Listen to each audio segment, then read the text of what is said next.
Menurut laporan Bloomberg ada 2 orang pegawai SPRM yang meminta untuk tidak dikenali, berkata dia takutlah, saya percaya dia takutlah, dia tidak mau dikenali nama. Apa yang dikata oleh 2 pegawai tersebut? Dalam bahagian siasatan D, bahagian siasatan D ini adalah satu bahagian Saya tahu di dalam SPRM dia ada bahagian siasatan A, B, C, D, E, F, G, yang diketuai oleh seorang pegawai Cina. Memalukan orang Cina bernama Wong menawarkan pelbagai perkhidmatan kepada corporate mafia ni. Saya harap satu hari saya boleh jumpa dia, saya tampar dia manusia macam ini. Walaupun salah lah, tapi tak boleh tahan tuan-tuan dan puan-puan, memang marah, memalukan bangsa Cina manusia macam ini. Wong adalah orang kesayangan Azam Baki. Dia telah dinaikkan pangkat sebagai timbalan pengarah penyiasatan. Nampak? Inilah apa yang berlaku di Malaysia. Jika kamu bersekongkol dengan bos kamu, kamu pandai bodek, kamu akan dinaikkan pangkat. Lihat, dia buat begitu banyak kerja jahat, dia tetap dinaikkan pangkat sebagai timbalan pengarah penyiasatan. Rosaklah negara kita kalau begini. Perkhidmatan yang ditawarkan oleh SPRM, perkhidmatan yang ditawarkan, yang paling asas adalah ugut seperti sebuan dan gereda di pejabat atau rumah. Menekan pemilik syarikat meletakkan jawatan di dalam ahli lembaga pengarah syarikat yang tersenarai awam tu, atau menjual saham mereka dengan harga yang murah sebagai alasan untuk penyiasatan dihentikan. Nampak? Tuan-tuan dan puan-puan, SPM menggunakan kuasa dia untuk bersekongkol dengan corporate mafia. Nampak? Ini adalah laporan daripada Bloomberg tau. Bloomberg ini adalah media antarabangsa. Dalam top 5 yang terkenal di dunia, salah satu adalah Bloomberg.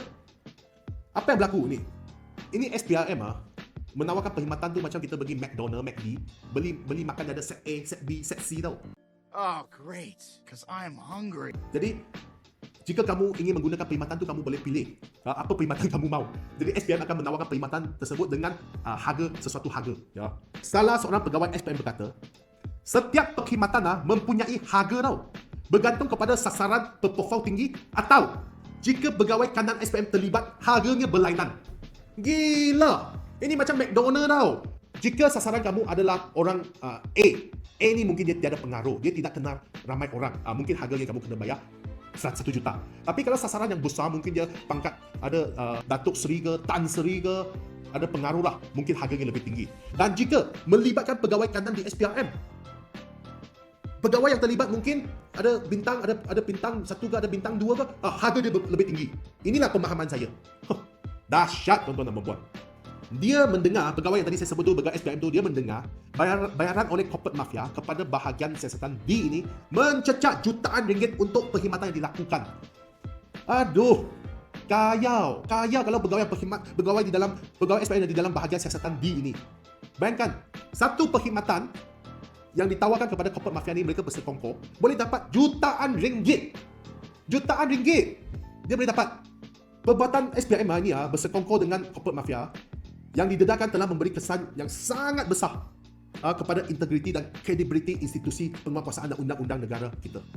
Yang apa tadi saya sebutlah, kita harap pagar makan babi. Inilah apa yang berlaku di SPM semasa ini.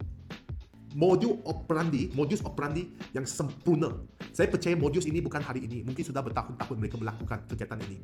Bekerja sama dengan corporate mafia, bersasar satu syarikat, berkompot untuk ambil alih syarikat itu dengan satu harga yang murah. Corporate mafia, apa keuntungan corporate mafia dapat? Mungkin saudara-saudari sedang tanya, apa yang manfaat yang corporate mafia ini dapat? Bayangkan, corporate mafia beli syarikat ini dengan harga RM1. Nilai syarikat ini sebenarnya adalah RM3. Tetapi corporate mafia ini beli dengan harga RM1. Selepas itu, dia jual dengan harga RM3. Berapa banyak, berapa juta, berapa bilion ini corporate mafia dapat untung. Dan daripada wang yang dia dapat itu, dia akan bayarlah kepada upah ini SPRM. Itu yang pertama. Yang kedua, saya ingin tanya di sini. Kenapa Azam Baki dia terlibat dengan banyak ini saham-saham syarikat ni? Dia pegang banyak saham di dalam syarikat tersenarai awam ini. Adakah, soalan saya, adakah saham ini dibeli secara percuma atau Azam Baki dia beli menggunakan wang tunai? Ini soalan saya. Kenapa syarikat yang Azam Baki yang milik saham ini semua adalah disasar oleh corporate mafia? Jawab soalan saya. Kenapa syarikat yang terlibat disasar oleh corporate mafia? Itulah syarikat yang Azam Baki memiliki saham. Kenapa? Tuan-tuan dan puan-puan, fikirlah sendiri. Kenapa? Saya tidak percaya itu hanya adalah kebetulan. Adakah anda percaya? Saya tidak percaya.